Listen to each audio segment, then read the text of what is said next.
오늘 은혜 받으실 말씀은 잠언서 28장입니다. 28장 18절에서 28절까지 되겠습니다.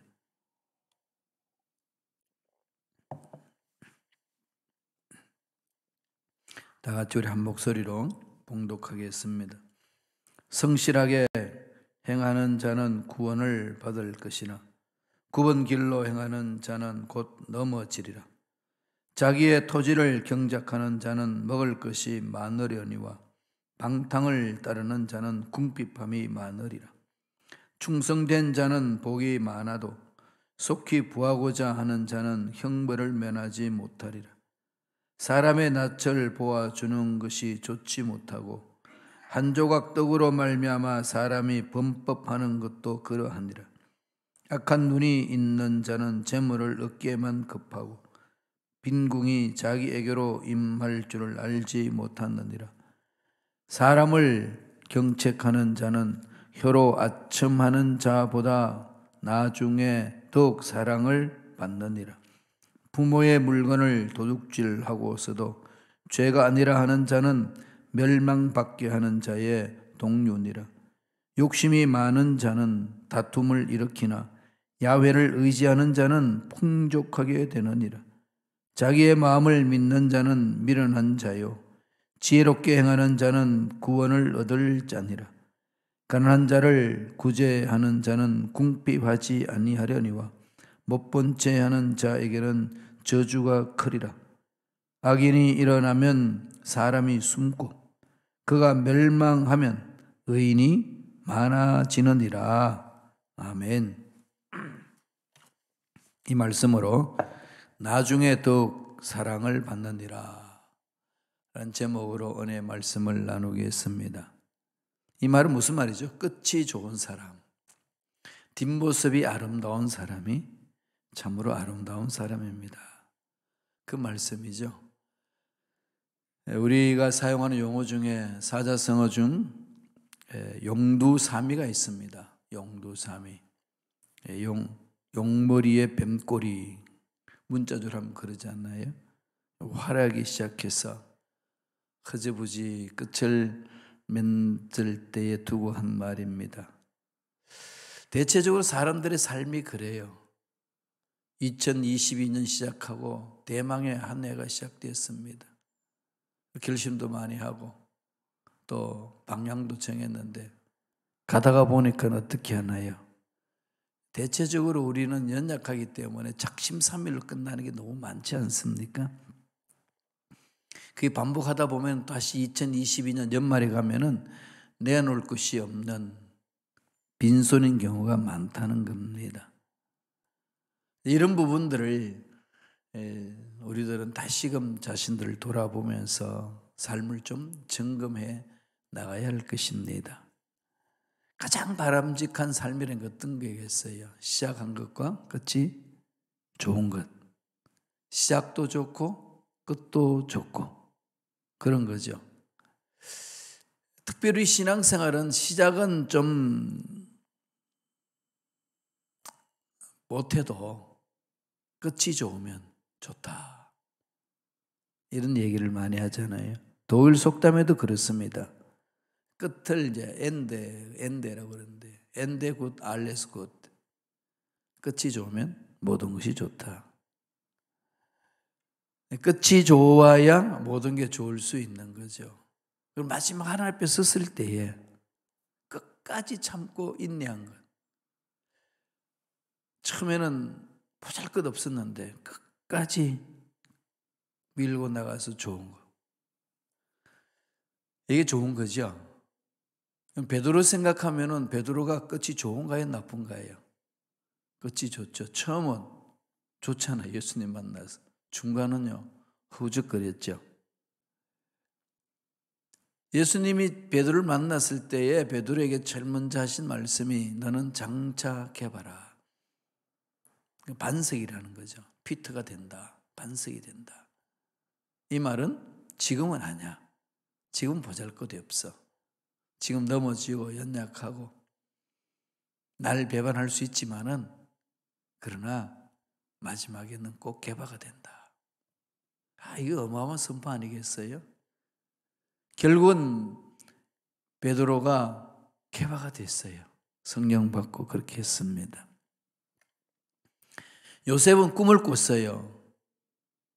꿈속에서 하나님의 인도하심을 받고 살았는데 가면 갈수록 꿈과는 아무 상관이 없는 삶이 연속이었습니다. 13년 동안. 꿈을 꿨으면 뭔가 이렇게 흔적이 보여야 되는데 13년 동안 훈련을 받는데 아무 흔적이 없고 오히려 또 못해졌어요. 꿈과는 아무 상관없는 것처럼 자기 인생이 되어가는 것 같아요. 가장 황금비 시기잖아요. 젊었을 때에 17살에서 30살 될 때까지 그 시간은 완전히 그냥 구렁텅이에 빠졌습니다. 형들한테 시기 받지요? 상인한테 팔려가지요? 보디발 집에 종이 되지요? 뭐가 꿈이 있겠어요? 얼마나 괴롭겠습니까? 가리털도 아니고. 그랬더니 열심히 충성한다고 열심히 했더니 그냥 모함을 받아 감옥에 들어갑니다. 인생 끝. 이런 상황이잖아요. 그런데 거기서부터 시작되는 거죠. 인간의 삶이 끝났다 생각할 때 하나님의 역사가 시작된다는 것을 보여줍니다. 따라서 저와 여러분들은 하나님이 주신 꿈을 향하여 갈 때에 그 꿈과는 10년, 20년 반대로 가는 것 같아도 마침내 결론을 이루지 않겠습니까? 주의 종의 삶은 성공을 위한 삶은 아닙니다. 많은 분들이 세상 가치관으로 성공을 이렇게 가지고 평가를 하시더라고요. 사람인지라 그런 말에 혹할 수도 있는데 주의 종은 하나님이 부르신 부르심에 순종하고 충성하는 거예요. 그거면 답니다. 여기에 세상 가치관으로 이리 붙이고 저리 붙이고 있습니다만 뭐 그럴 수도 있고 안 그럴 수도 있습니다. 그건 그렇게 중요한 거 아니에요. 얼마나 하나님의 부르심에 충성하고 있느냐. 환경이 좋으면 충성하고 환경이 나쁘면 충성하지 않고 뭐 그런가요? 종의 삶이 아니라는 거죠. 사도 바울은 늘 그것을 외칩니다. 그리스도의 종된 나는 그리스도의 종으로서 사는 삶에 대한 자부심이 있고 긍지가 있는 거죠. 세상 가치관으로 잣대를 대서 성공했냐 안 했냐 이런 데는 마음 뺏기지 않았습니다. 만약에 그게 마음 뺏겼으면 바울은 끝까지 못 갔어요. 야, 내 인생 이게 뭐냐. 가말리엘 문화생으로 앞으로 내 인생이 장래가 확 열려 있었던 유대교의 삶이었는데 내가 예수 만나서 내가 기독교로 그리스도 공동체로 완전히 개종하고 났더니 더 힘듭니다. 세상 사람들이 봤을 때 지금 뭐하냐? 힘든 거죠. 여러 가지로 그렇잖아요. 장가도 안 갔지요. 가정도 없지요. 복음을 전하는 것마다 핍박받죠. 환영이 아니에요. 자기가 개척한 교회에서도 쫓겨나다시피 그냥 네 사도냐. 이런 거부를 당한 사람입니다. 결론은 감옥에 들어가요. 얼마나 비참하겠어요. 그런데 바울은 그런 과정 속에서 비참하다, 힘들다, 어렵다, 뭐 모르는 거 아니에요. 그러나 그것 때문에 자기 마음이 그것 속에 빼앗긴 적이 없다는 겁니다. 살 소망까지 끊긴 적도 있다. 차라리 죽는 게 낫다. 그런 상황까지 몰린 적도 있는데 외칩니다. 주 안에서 항상 기뻐하라. 이게 종의 삶이에요. 종은 저만 종인가요? 여러분도 종이에요. 평신도로서 종이고 목회자로서의 종이고 삶의 영역이 다를 뿐이지 하나님의 부르심을 받은 종입니다. 내 삶의 영역에 사는 일은 충성하는 거예요. 부르심에 합당한 것. 그러면은 하나님은 결과를 맺게 하십니다. 그게 성경에서 정언하는 메시지입니다. 그래서 끝까지 가라는 거죠. 그래서 마지막에 웃는 사람이 성공한 사람이다. 하나님 그렇게 평가합니다. 하나님이 성공이냐 실패냐 판가름하지 세상 가치관으로 성공이냐 실패냐 분별하면 하나님 일 못하고 하나님 기뻐하시는 삶을 살아낼 수 없습니다. 점점 사랑받는 사람, 하나님 기뻐하신다 그러죠. 어떤 사람이라고 오늘 성서는 이야기하나요? 첫째로 성실히 행하는 사람이다. 가면 갈수록 사랑스러워져 가는 사람은 성실히 행하는 사람, 못 막죠, 그죠? 연습벌레 이길 사람이 없습니다. 묵묵히 자기 한 일에 가는 거죠, 끝까지. 뭐 이런 평가도 있고 저런 평가도 있고 뭐 별별 이야기를 다 하지만은 아랑곳하지 않고 그냥 묵묵히 가는 겁니다. 하나님 바라보고. 성실을 이길 사람이 어디 있겠어요? 하나님이 존귀하게 여기는 성품이 성실함이잖아요. 하나님은 성실하시다. 날마다 성실하시다. 날마다 새로우시다. 잠언서 28장 18절 보실까요? 다 같이 읽겠습니다. 성실하게 행하는 자는 구원을 받을 것이나 굽은 길로 행하는 자는 곧 넘어지리라. 사람은 약하기 때문에 넘어질 수 있어요. 사람은 약하기 때문에 실수할 수 있고 실패할 수 있어요. 실패는 반복되지 않으니까요. 세상이 그렇습니다. 사업도 안 되고 직장 생활도 힘들고 인간관계도 깨지고 이럴 수 있어요. 살다 보면. 이럴 때에 우리들 마음을 어디로 집중해야 될까요? 하나님을 향하여 성실한 마음. 하나님의 음성에 귀를 기울이고 하나님의 말씀을 붙들고 가는 것. 여기에서 지금 오늘 말씀을 보면 성실히 행하는 자, 또 굽은 길로 행하는 자 이렇게 대비를 시킵니다. 성실히 행하는 자는 하나님을 기쁘시게 하는 자죠. 하나님 말씀에 일관성있게 가는 자고 굽은 길로 행하는 자들은 마음이 삐뚤어진 것, 마음이 삐뚤어져 있는 것. 성경은 무엇을 지킬 만한 것보다도 더욱 내 마음을 지키라 그랬어요. 생명의 근원이 거기에서 난다. 이 마음이 굽어지면 인생은 굽어지는 거죠. 마음부터 바꿔야 돼요. 그래서 사탄은 마음을 휘어잡습니다. 가룟 유다에게 예수를 팔려는 생각을 그 마음에 심어버린 거죠. 그럼 거기서 자라요. 배반하는 거죠.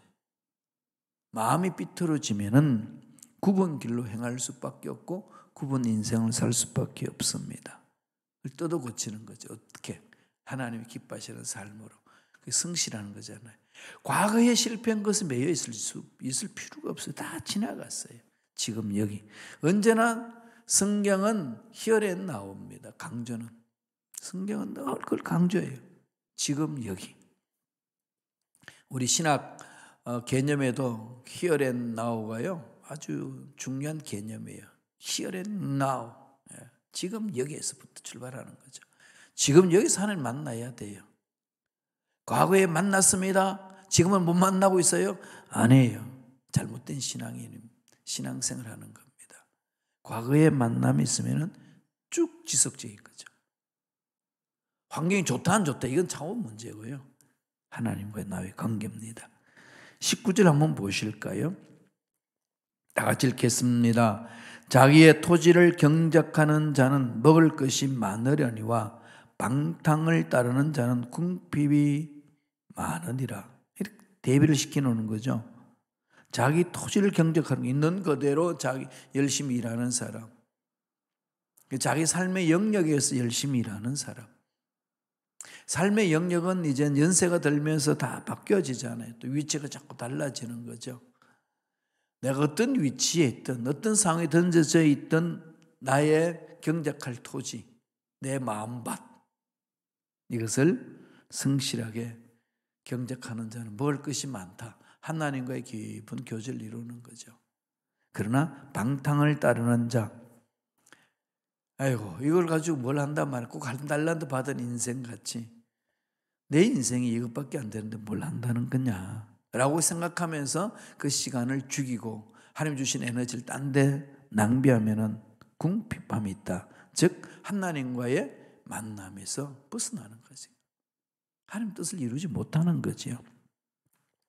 따라서 성실함, 이것은 늘 하나님 말씀을 바라보고 하나님 성품을 닮아가는 거예요. 하나님은 성실하신 분이잖아요. 하나님은 마음이 굳은 분이 아닙니다. 하나님 방탕하는 분이 아닙니다. 성실은 하나님의 것이. 악한 영들은 방탕함이고 굽은 길로 이끕니다. 그 사탄 자체가 하나님을 대적한다, 교만한다거든요. 그러니까 하나님을 대적하고 교만하는 것 자체는 이미 사탄의 속성에 빠져 있는 겁니다. 그걸 단호히 깨트려야 됩니다. 깨야 되는 거죠. 이거 안 깨면은 흑암의 세력들이 가지고 놉니다. 그러니까 인생 끝날 부분에 참 인생이 뭔가 허무해진다는 거죠. 친구들도 한두 명 죽어가고 있고, 또 나이가 들면서 행동 반경이 좁아지고 있고, 자식들은 다 이제 나가서 두 내외가 사는데, 이게 혼자 있을 때 또 있잖아요.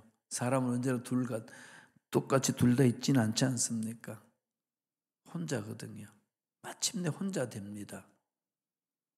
그래서 한국의 곽선희 목사님 그러시더라고요. 여러분, 다 준비해야 됩니다. 과부 될 준비해야 되고, 호렙이 될 준비해야 됩니다. 나이 드셔서 보니까 그렇다는 거예요. 되게 비관적 같은데 현실이 그래요. 그러니까 뭘 말씀하시려고 그랬을까요? 하나님 앞에서는 훈련을 하라는 거죠. 단독자로. 나와 하나님 관계. 그래서 스스로 갈 수 있는 길을 찾는 겁니다. 하나님 앞에. 그러면은 하나님이 주신 그 사명이 분명히 해지잖아요. 그 사명은 죽을 때까지 가져가는 겁니다. 그래서 저도 빨리 은퇴를 하고 다른 길을 하겠다 그랬는데, 은퇴라는 말을 이젠 그거보다는 죽을 때까지 일하자 이랬습니다. 죽을 때까지 일을 하는데, 이제 목회자로서 일하는 영역이 있어요. 우린 75세까지니까. 물론 교회에서 원하면 더 할 수 있다, 이렇게 헌법으로 되어 있습니다. 그 이유는 모르는 거니까 75세까지 한다 생각하고, 그 이후에 남은 인생 100세까지 살면 25년을 더 살아야 되는데, 이랬더니 아유 목사님 어떻게 한 세기를 사시려고 그러시냐고 그러더라고. 뭐 하나님 살리면 사는 거지 뭐 어떡할 거냐고. 그런 계획은 세워야 되지 않겠냐고. 난 120세까지 계획 세웠다고. 10년 단위로. 그리고 중간에 하나님 부르시면 가는 거지. 그렇지만은 그래서 산다고 그랬으면 사는 거지. 미리 계획하고 살다가 가면은 얼마나 좋겠냐. 그런 마음이에요.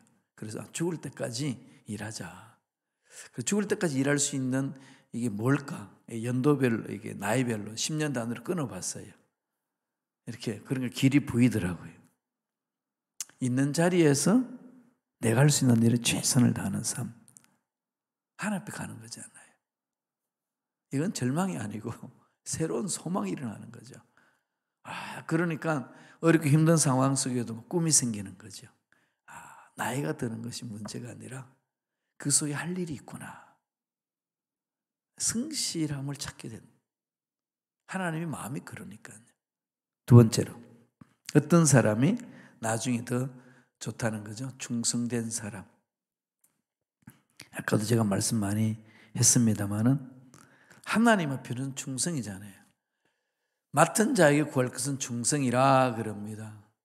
충성이란 뭐예요? 가운데 중자에다가 밑에 마음 심자가 있잖아요. 마음이 이랬다 저랬다 하는 게 아니고 일편단심 민들레. 이게 충성이죠. 개는요, 주인을 한번 딱 정하잖아요. 안 바꿔요. 그 주인이 여러 볼 일이 있어가지고 다른 사람 맡겨놓으면 또 그 사람들하고 잘 지내요. 그래서 아주 그냥 영특한 부분이 있어요. 자기가 살기 위해서 자기 맡겨진 사람한테 꼬리 흔들고 난리를 칩니다. 근데 주인이 딱 나타났다면 뒤돌아보지 않고 주인한테 안기어가더라고요. 동물학자 물어봤더니 개는 처음 만날 때 뭐 가서 산다든지 또 누구를 통해 가지고 선물을 받는다든지 할 때에 딱 주인을 정하면은 일편단심. 그쪽으로 마음을 딱 굳힌다고 그래요. 그래서 한국에는 개만도 못한 인간이다. 그런 말을 쓰잖아요. 마음이 딱 정해져 있는 것. 하나님 앞에 일꾼들은 하나님께 딱 정해져 있죠. 저도 자신을 돌아봤습니다. 정해져 있냐. 그래서 말씀을 쭉 보니까 바울이 늘 그랬더라고요. 그래서 바울 닮고 싶지는 않는데 삶이 자꾸 그쪽으로 가요. 그렇게 이끄시니까 가는 거죠. 바울을 보고 요셉을 보고 다니엘을 보고, 제가 바이블 네임이 다니엘이거든요. 그 선교사님 이름을, 미국 선교사님인데 우리 대학에 와서 영어 가르치신 분인데 바이블 네임을 이렇게 이야기할 때 전 다니엘로 이렇게 정했습니다. 그때 막 다니엘이 심취해 있었거든. 다니엘을 보니까 물불 가리지 않고 하는 게 집중하더라고요. 죽어도 하나님, 살아도 하나님. 하나님 책임지신다는 거죠. 이게 충성된 사람이잖아요. 끝이 아름답습니다. 잠언서 28장 20절 보세요. 다 같이 읽겠습니다. 충성된 자는 복이 많아도 속히 부하고자 하는 자는 형벌을 면하지 못하리라. 속히 부하고자 하는 자, 이 말은 무슨 얘기일까요? 정의를 입지 못하게 그냥 이기심에 빠져있는 그 조급한 마음에서 편법으로 돈을 벌고자 하는 자, 정도를 가지 아니하는 자, 세상의 이 흐름에 잘 그 기류는 타고 다니는 것 같은데 그냥 바람 나는 겨와 같이 이렇게 흔들려 있는 자, 중심이 없는 자, 결국은 형벌을 면하지 못한다. 그럽니다. 28장 21절을 보시면은 이렇게 말합니다. 읽어볼까요? 사람의 낯을 보아주는 것이 좋지 못하고 한 조각 떡으로 말미암아 사람이 범법하는 것도 그러하니라. 사람의 낯을 보아주는 게 뭘까요? 뇌물을 받고 불법을 봐주는 것.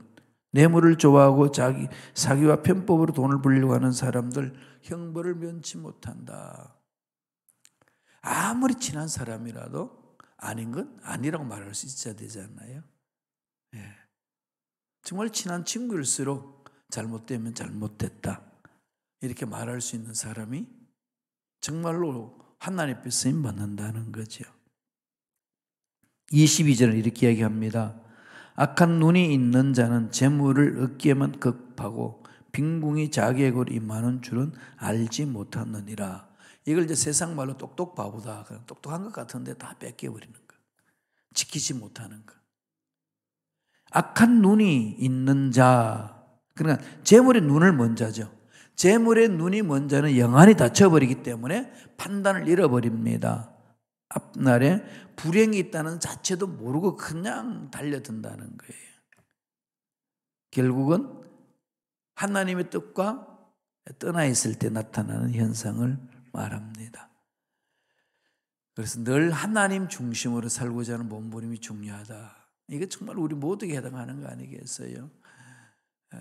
이 말씀을 깊이 날마다 자꾸 이렇게 새기면 좋겠어요. 잠언서는 31장으로 되어 있습니다. 하루에 한 장씩, 다른 성경 읽기가 다 있어도요, 하루에 한 장씩 매일 읽으세요. 날짜에 맞추어서 하루에 한 장씩 읽으면은 한 달이면은 다 읽잖아요. 1년 12번 읽을 수 있어요. 말씀 위에 서서 지혜롭게 사는 게 뭔지, 하나님 기쁘시게 하는 삶이 뭔지를 알 수 있습니다.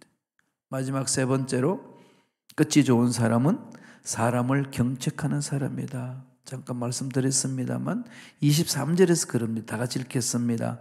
사람을 경책하는 자는 혀로 아첨하는 자보다 나중에 더욱 사랑을 받느니라. 경책한다는 게 뭐죠? 진실되게 말하는 사람. 진실되게 말하는 사람. 참 이게 쉽지 않습니다. 사람들은 다 진실을 좋아한다고 그러는데 정말 진실을 보여주면 싫어해요. 이게 어디서 보여질까요? 사진 찍을 때 그렇습니다. 사진 찍을 때 보면 자기 얼굴에 점까지 나온 거 찍으면 잘못 나왔대. 점이 이렇게 없어지고 포토샵이 되어 있으면 잘 나온 사진. 그래서 아프리카에는요, 얼굴을 좀 희게 빼주는 사진관을 찾아가요. 자기 얼굴 까맣게 그대로 빼주는 사진 그건 안 갑니다. 좀 희게. 사람이 그래요, 다. 그죠? 예. 있는 그대로 사진을 나오는데 그게 있는 그대로 오면 사진을 잘못 찍었고 이렇게 좀 다르게 이렇게 나온 거. 자기 모습과 다르게. 그러면 좋은 사진이라고. 진실을 좋아하는데 팩트를 갖다 미면은 싫어해요. 너 진실을 말해줘. 정말 진실 말해주면 삐져요. 말이 그렇더라고요. 그래서 전 처음에 그 뭣도 모르고 막 딱 그렇게 얘기했더니 그냥 이야기를 안 들으려고 그래요. 그러면 봤더니 사람이 약하기 때문에 진실을 좋아한다고 그러지만은 자꾸 외면하고 싶은 마음이 있습니다. 근데 이거 훈련해야 돼. 훈련해야 되잖아요. 진실되게 꾸짖어주는 사람. 이런 사람을 좋아하는 사람은 성장성숙합니다. 이런 믿음이 있어야 되거든요. 마음이 열려 있어야 됩니다. 물론 속상하죠. 그죠? 자기 폐부를 찌르는데 안 그러겠어요? 박수 치면서 환영하는 사람 아무도 없더라고요. 감정의 동물이기 때문에 사실대로 해달라고 그래놔놓고 정말로 그렇게 하게 되면 얼굴이 막 푹 달아오르요. 상대방 얼굴 보면 그렇거든요. 속에서 부글부글 끓는다는 거죠. 연약한 우리의 마음인데 이 마음을 말씀으로 자꾸 붙들어야 돼요. 잡아야 됩니다.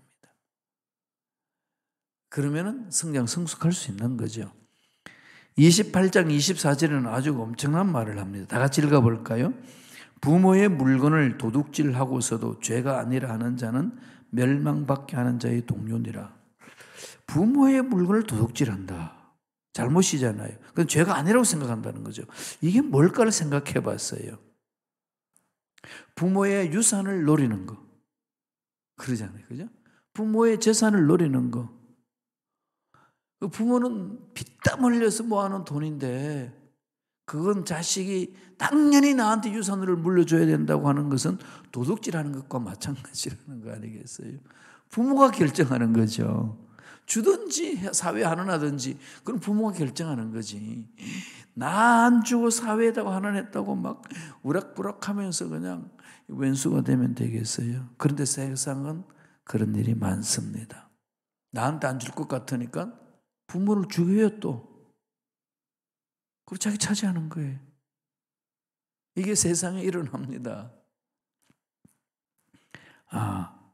자식들은 부모의 유산을 받을 생각을 멈춰라. 이게 성서에서 하는 말이구나.